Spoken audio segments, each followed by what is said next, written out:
नमस्कार साथियों, स्वागत है आपका गोल मंत्रा एकेडमी के परिवार में। आज मैं पढ़ाऊंगा भूगोल का ये 36वां लेक्चर होगा। कौन सा 36वां होगा। और आज जो अभी तक हम लोगों ने पीछे पढ़ा है कि हिमालय पर्वत के बारे में पढ़ चुके हैं और उनके दर्रों के बारे में पढ़ चुके हैं। अब हम आएंगे भारत के मध्य भाग में और दक्षिण भाग में। तो आज हम चर्चा करेंगे भारत के जो मध्य भाग में सेंटर पे जो पहाड़ियां हैं, जो पठार हैं, उनकी चर्चा करेंगे। और इसके बाद हम लोग दक्षिण भारत में जाएंगे और फिर कहाँ जाएंगे, अंडमान निकोबार में। तो जो पर्वत वाला है अभी ये लेक्चर हो जाएगा, इसके बाद एक लेक्चर और आएगा, तो पर्वत वाला जो हिस्सा है आपका टॉपिक है ये ख़त्म हो जाएगा। तो चलिए हम स्टार्ट करते हैं कि भारत के जो पर्वत हैं, क्या है भारत के पर्वत। तो यहाँ पहले बात करेंगे कि अरावली पर्वत श्रृंखला। अरावली पर्वत श्रृंखला जिसका जो एरिया है राजस्थान है, पंजाब है, हिमाचल प्रदेश तक इसका जो है कुछ हिस्सा इसका जाता है। तो इसका जो मुख्य है आपका राजस्थान में है। अरावली जो पर्वत श्रृंखला क्या है, ये राजस्थान में है।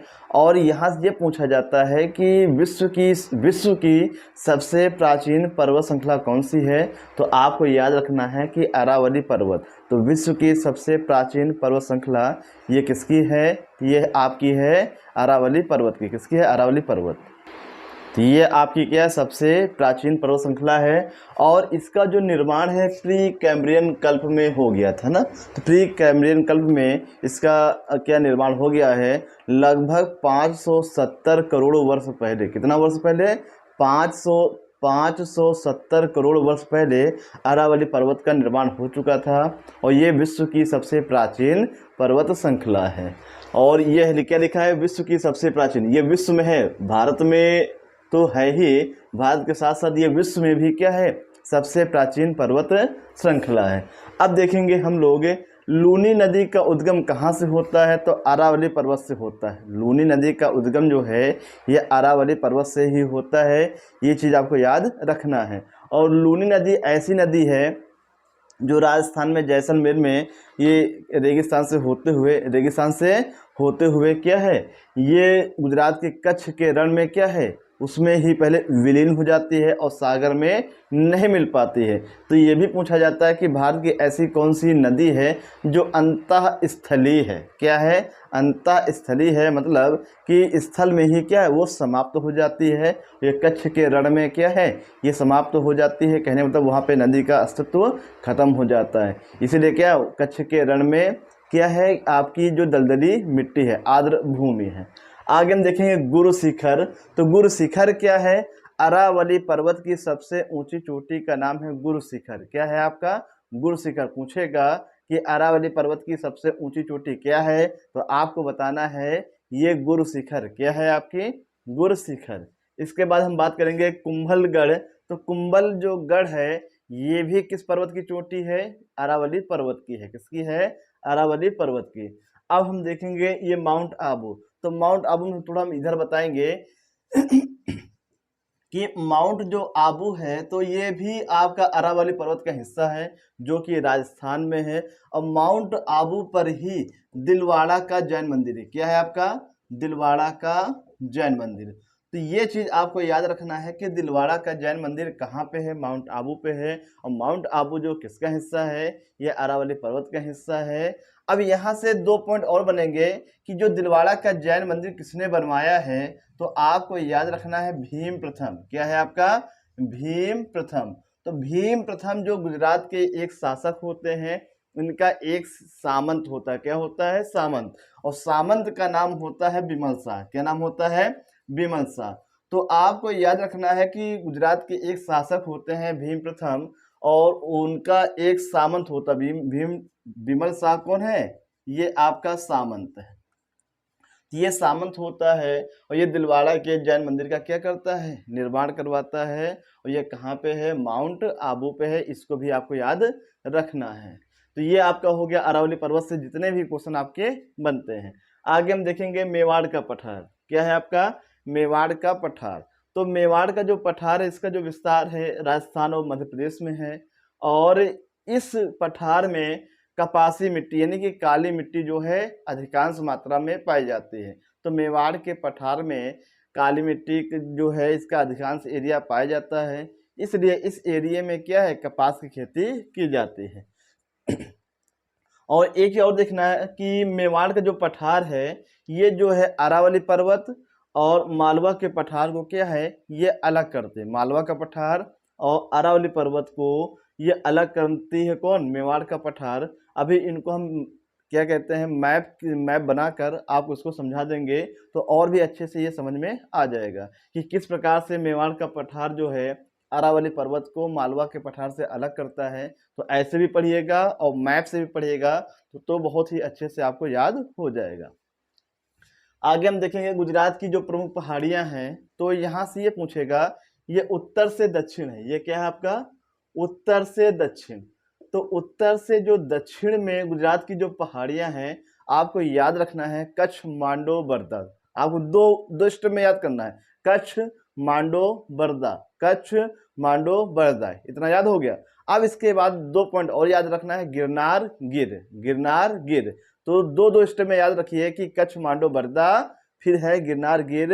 ये गुजरात की जो आपकी पहाड़ियां हैं ये उत्तर से दक्षिण की ओर सही क्रम है। उत्तर में सबसे ऊपर क्या है कच्छ की पहाड़ी, फिर मांडव की पहाड़ी, फिर बरदा की पहाड़ी, फिर गिरनार की पहाड़ी, फिर गिर की पहाड़ी। तो ये आपकी हो गई हैं गुजरात की पहाड़ियां। क्या हो गई हैं गुजरात की पहाड़ियां। आप देखेंगे बुंदेलखंड का पठार। तो बुंदेलखंड के पठार से जो क्वेश्चन सबसे ज्यादा जो पूछा जाता है आपका ये पूछा जाता है कि यूपी के ऐसे कितने जिले हैं जो बुंदेलखंड एरिया में आते हैं। तो यहाँ पे यूपी है, ये आपका एमपी है। तो ये वाला जो एमपी वाला है ये यूपी के लिए इम्पोर्टेंट नहीं है। जो लोग एमपी से होंगे उनके लिए क्या है वहाँ पे ये पूछा जाएगा एमपी में, और यूपी में क्या है ये पूछा जाएगा। तो यूपी के आपके 7 जिले, कितने जिले 7 जिले जो है ये किसमें शामिल हैं, ये आपके बुंदेलखंड पठार में शामिल हैं। तो हम चलेंगे कौन कौन से हैं, जालौन, झांसी, ललितपुर। जालौन, झांसी, ललितपुर। तो जालौन हो गया, झांसी हो गया, ललितपुर हो गया। तो 3 जिले आपको याद रखना है, जालौन, झांसी, ललितपुर, ये 3 याद हो गए। अब इसके बाद याद रखिएगा महोबा, हमीरपुर, बांदा। महोबा, हमीरपुर, बांदा, महोबा, हमीरपुर, बांदा। तो 3 3 6 और लास्ट में क्या है आपका हो जाएगा चित्रकूट। लास्ट में क्या हो जाएगा तो चित्रकूट। तो 3 स्टेप में याद रखिएगा इसको, जालौन, झांसी, ललितपुर, जालौन, झांसी, ललितपुर। फिर आपका हो जाएगा महोबा, हमीरपुर, और हो जाएगा आपका बांदा। इसको लिख लेना हमीरपुर, हमीरपुर। तो हमीरपुर, बांदा, और लास्ट में क्या हो जाएगा आपका चित्रकूट। ये यूपी एग्जाम के लिए बहुत ही इंपॉर्टेंट है। यूपी के कोई भी यूपी राज्य की जो वैकेंसी पुलिस है, पीसीएस है, लेखपाल है, एसआई है, कोई भी पेपर होता है, तो टेट है, सुपर टेट है, यहाँ से क्वेश्चन जो है बहुत अधिक पूछा जाता है। अभी पिछली बार जो यूपी का जो टेट पेपर हुआ है जो रद्द हो गया था 28 नवंबर को, उसमें भी ये क्वेश्चन आया था कि निम्न में से कौन सा जिला क्या है बुंदेलखंड एरिया में नहीं आता है। तो ऐसे ही क्वेश्चन यहाँ से पूछे जाते हैं। आगे हम देखेंगे एमपी के कौन कौन से जिले हैं, दतिया है, टीकमगढ़ है, छतरपुर है, पन्ना। तो दतिया, टीकमपुर, छतरपुर 3 ये हो गए।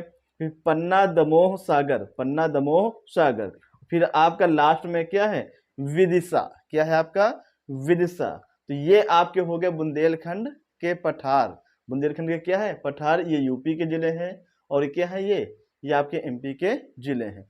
उसके बाद हम देखेंगे आगे कि विंध्य श्रेणी। क्या है आपका विंध्य श्रेणी। और विंध्य श्रेणी का जो विस्तार है ये मध्य प्रदेश में भी है, यूपी में भी है, बिहार में भी है, छत्तीसगढ़ में है। ये आपको याद रखना है कि इसका विस्तार कहाँ कहाँ है। अब यहाँ से जो मुख्य पॉइंट आपके बनते हैं, सबसे ज्यादा बनता है कि जोबट हिल और कैमूर हिल। तो जोबट हिल ये आपका गुजरात में। तो गुजरात में जो आपकी विंध्य श्रेणी का जो हिस्सा है, जोबट हिल एक चोटी है, तो उसे गुजरात में क्या कहते हैं जोबट हिल कहते हैं। या फिर ये भी पूछेगा कि गुजरात में विंध्य श्रेणी को किस नाम से जाना जाता है। गुजरात में विंध्य श्रेणी को किस नाम से जाना जाता है, तो आपको याद रखना है जोबट हिल। क्या याद रखना है जोबट हिल। उसके बाद जब हम आते हैं कैमूर हिल, तो कैमूर हिल कहते हैं बिहार में। कहाँ पे कहते हैं बिहार में। तो जोबट से आप ऐसे याद रखिएगा, गुजरात का जो कोड होता है जीजे होता है। क्या होता है जीजे। तो जे से क्या हो जाएगा जोबट, जे से क्या हो जाएगा जोबट। तो जीजे जे से जोबट हिल, तो एक आपको याद कर, एक ट्रिक से याद कर लेंगे तो एक आपका ऐसे ही याद हो जाएगा। तो जोबट हिल जो है ये गुजरात में कहा जाता है और कैमूर हिल ये बिहार में कहा जाता है। आगे हम देखेंगे इनकी जो प्रमुख प्रमुख पहाड़ियां हैं क्या है आपकी, विंध्याचल है और कैमूर है, विंध्याचल है और कैमूर। और इसके दक्षिण में नर्मदा नदी प्रवाहित होती है। अभी उसको भी हम क्या मैप के द्वारा आपको समझाएंगे ताकि आपको याद हो जाए। इसके बाद देखिएगा सतपुड़ा की श्रेणियां, सतपुड़ा की जो श्रेणियां हैं तो उनके बारे में हम देखेंगे। तो यहाँ से केवल एक ही क्वेश्चन पूछा जाता है कि ये जो लिखा है राजपीपला की पहाड़ी, फिर है महादेव की पहाड़ी और फिर क्या है मैकाल की पहाड़ी। तो अगर हम यहाँ चलेंगे पश्चिम से पूर्व यानी वेस्ट टू ईस्ट, तो ये आपका पूछा जाएगा कि सतपुड़ा की जो श्रेणियां हैं, अगर हम पश्चिम से पूरब की ओर चलेंगे सबसे पहले आपको राजपीपला की पहाड़ी मिलेगी, फिर आपको महादेव की पहाड़ी मिलेगी, फिर आपको मैकाल की पहाड़ी मिलेगी। अब देखिए महादेव की पहाड़ी जो है, ये महादेव पहाड़ी की सबसे ऊंची चोटी है। देखिए यहाँ पे लिख लेना, आप लोग बना लेना कि ये राजपीपला की पहाड़ी है, ये महादेव की पहाड़ी है, ये मैकाल की पहाड़ी है। अब यहाँ पे जो महादेव की पहाड़ी है, इस पहाड़ी की सबसे ऊंची चोटी क्या है आपकी, धूपगढ़ है।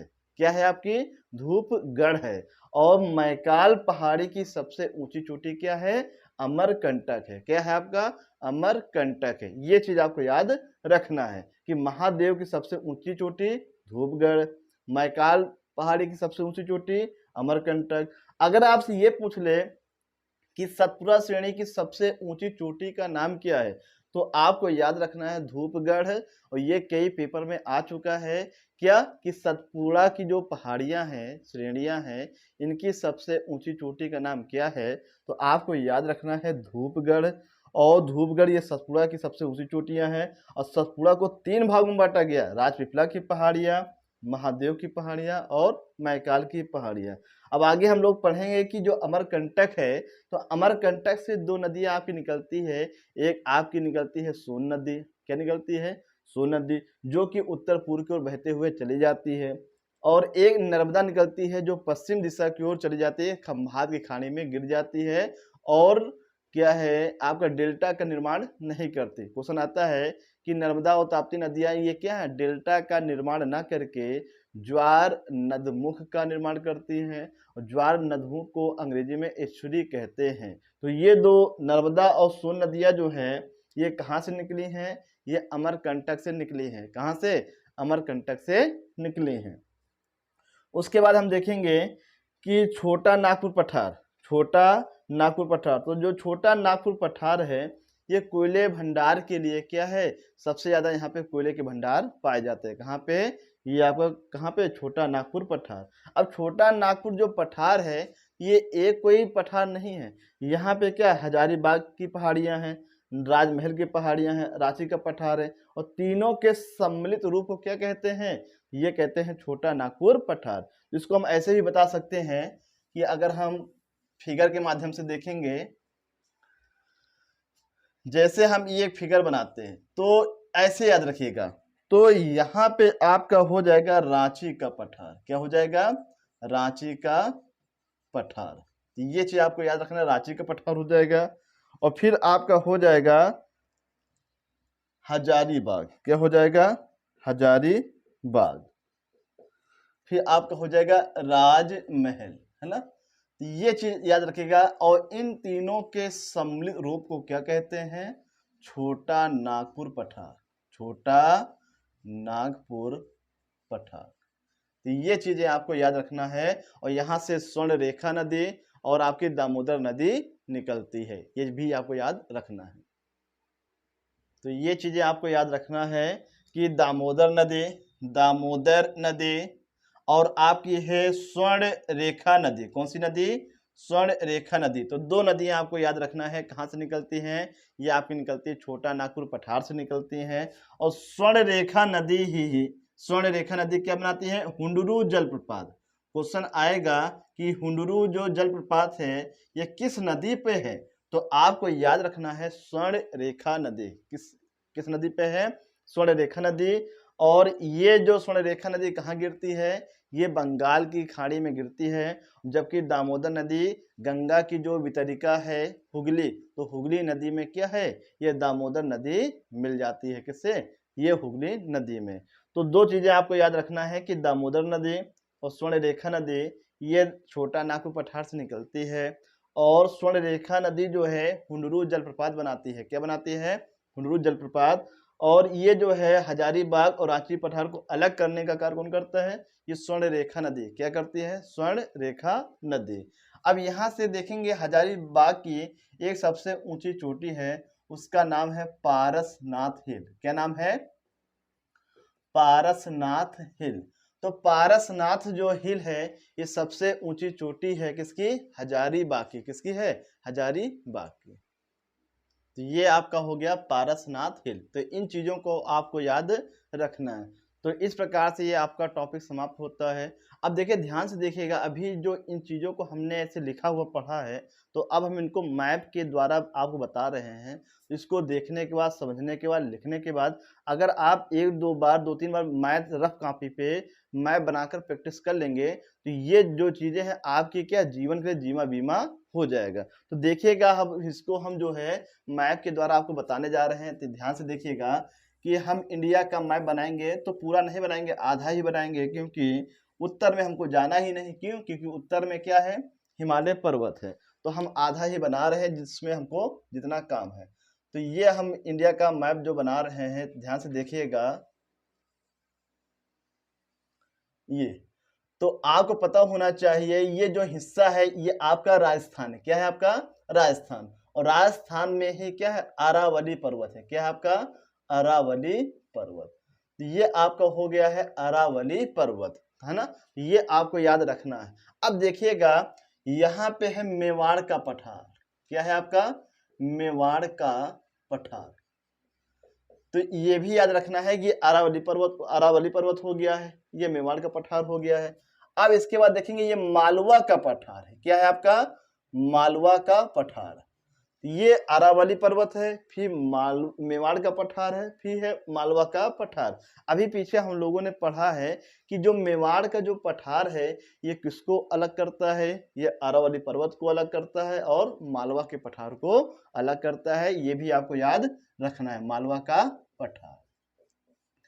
अब देखिए मालवा के पठार के उत्तर में ग्वालियर की पहाड़ियां हैं, ये ग्वालियर का पठार, ग्वालियर का पठार। तो ये भी आपको याद रखना है कि मालवा के पठार के उत्तर में क्या है, आपका ग्वालियर का पठार है। और यहाँ पे जो है विंध्य, क्या है आपका, तो यहाँ पे विंध्य श्रेणी है। क्या है आपकी, विंध्य श्रेणी या विंध्य पर्वत है। क्या है आपका, विंध्य पर्वत। और इसके नीचे आप यहाँ पे विंध्य, यहाँ पे हो जाएगा विंध्य, कहाँ हो जाएगा, ये आपका हो जाएगा विंध्य पर्वत। और यहाँ पे जो हो जाएगा आपका बुंदेलखंड। क्या हो जाएगा, बुंदेलखंड,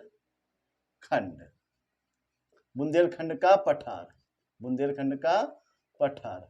अभी जो मैंने पढ़ाया था पीछे कि छोटा नागपुर पठार, अब जब इतना हो जाएगा, इसके ही बगल में क्या है, इसके ही बगल में छोटा नागपुर पठार है, जिसको अभी मैंने क्या है ये बताया था। अगर आप लोग प्रैक्टिस करेंगे इसको लिखने के बाद आप कॉपी पे, तो एक पेज में इतना लिखने के बाद फिर दूसरे पेज में मैप बनाकर, बड़ा सा मैप बना के इसको आप लिख लेंगे, बहुत ही आसानी से हमेशा के लिए आपको याद हो जाएगा। तो हम यहाँ देख क्या रहे हैं, अरावली पर्वत। तो अरावली जो पर्वत है और मेवाड़ का पठार, तो अरावली पर्वत और मालवा के पठार को मेवाड़ का पठार अलग करता है।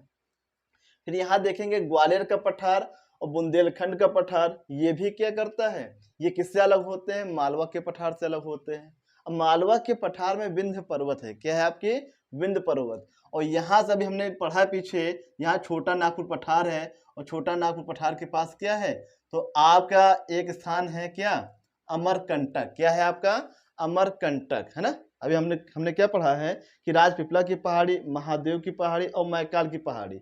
तो यहाँ एक मैकाल की पहाड़ी है और वहां पे एक स्थान है अमरकंटक। क्या है आपका, अमरकंटक। और अमरकंटक से एक नदी निकली है, कौन, ये आपकी नदी है नर्मदा नदी। कौन सी नदी है, नर्मदा नदी। तो ये आपकी हो गई है नर्मदा नदी। और नर्मदा नदी ये कहाँ पे गिर गई है? खंभात की खाड़ी में। कहाँ पे? खंभात की खाड़ी। ये नदी वाले हम डिटेल में पढ़ेंगे, इसकी ट्रिक से भी बता देंगे कि खंभात की खाड़ी में गिरने वाली 4 नदियां हैं। इसकी ट्रिक है समानता के खंभे। समानता के खंभे। समानता में आपके 4 अक्षर हैं, सा से साबरमती, मा से माही नदी, और ना से नर्मदा नदी, और ता से ताप्ती नदी। ये चारों नदियां क्या है? क्रम से खंभात की खाड़ी में गिरती हैं।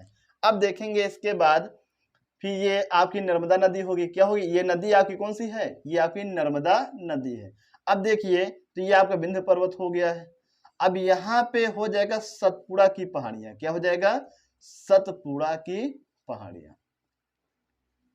तो सतपुड़ा की जो पहाड़ियां हैं, तो ये जो है विंध्य पर्वत और सतपुड़ा के बीच में नर्मदा नदी है। तो हम कह सकते हैं कि नर्मदा नदी विंध्य पर्वत और सतपुड़ा की जो पहाड़ियों को अलग करती हैं। क्या करती हैं? अलग करती हैं। अब देखिए, अब इसके नीचे से एक नदी गई है और उस नदी का नाम है ताप्ती नदी। क्या नाम है? ताप्ती नदी। क्या नाम है? ताप्ती नदी। तो इस प्रकार से ये आपका क्या है? ये कंप्लीट होता। बड़े अच्छे से समझिएगा, ये अरावली पर्वत है और ये मालवा का पठार है। दोनों अलग होते हैं मेवाड़ के पठार से। फिर हम देखते हैं ग्वालियर का पठार और बुंदेलखंड, ये अलग होते हैं मालवा के पठार से। और फिर उसके बाद हम देखते हैं कि जो विंध्य पर्वत है और सतपुड़ा के दोनों के बीच में कौन सी नदी है? नर्मदा नदी। कौन सी नदी है? नर्मदा नदी। तो ये भी क्वेश्चन पुलिस में आ चुका है पिछली बार कि नर्मदा नदी किन 2 पर्वतों के बीच बहती है? तो विंध्य पर्वत और सतपुड़ा की पहाड़ियों के बीच में बहती है। वहां ये भी आ सकता है, बताइए विंध्य पर्वत के दक्षिण में कौन सी नदी बहती है? तो नर्मदा नदी। अगर आपसे पूछ ले कि सतपुड़ा की पहाड़ी के उत्तर में, सतपुड़ा की पहाड़ी के उत्तर में कौन सी नदी है? नर्मदा नदी। और जबकि दक्षिण में कौन सी है? ताप्ती नदी। और ये दोनों नदियां कहाँ गिरती है? खंभात की खाड़ी में। और दोनों नदियां क्या है? एस्चुरी का निर्माण करती हैं। क्या करती हैं? एस्चुरी का निर्माण करती हैं। एस्चुरी को ज्वार नदमुख कहते हैं। क्या कहते हैं? ज्वार नदमुख कहते हैं। तो ये आपका हो गया है जो भारत के केंद्र में क्या है पर्वत और पठार है, उनकी चर्चा हो गई है। बाकी जो नदी मैंने पढ़ाया है, तो ये नदी वाला जो टॉपिक होगा तो वहाँ और विस्तार से आपको बताएंगे। ये तो इसे ओरल हमने बता दिया है, लेकिन जब नदी वाला टॉपिक आएगा तो उसमें इसको हम डिटेल में पढ़ाएंगे। तो इसको आप 1-2 बार देखने के बाद अगर मैप से क्या है रफ कॉपी पे 1-2 बार प्रैक्टिस कर लेते हैं, तो हम आपसे चैलेंज करते हैं कि आप इसको ताजीवन आपको याद रखेंगे। और अगर ऐसे क्वेश्चन पेपर में आते हैं, कभी आपको संशय नहीं होगा, तुरंत आपका क्वेश्चन क्या होगा? सही होगा। और तैयारी का यही क्या है? एक सही रास्ता है ना। तो आज फिर हम आपसे पूछेंगे, आज आपको बताना है कि संविधान से आज क्वेश्चन होंगे, अनुच्छेद 49 और अनुच्छेद 50 का संबंध किससे है? 49 और 50 ये 2 अनुच्छेद हैं। इन अनुच्छेदों में क्या बताया गया है, आपको कमेंट सेक्शन में लिख के बताना है। ठीक है, धन्यवाद। जय हिंद, जय भारत।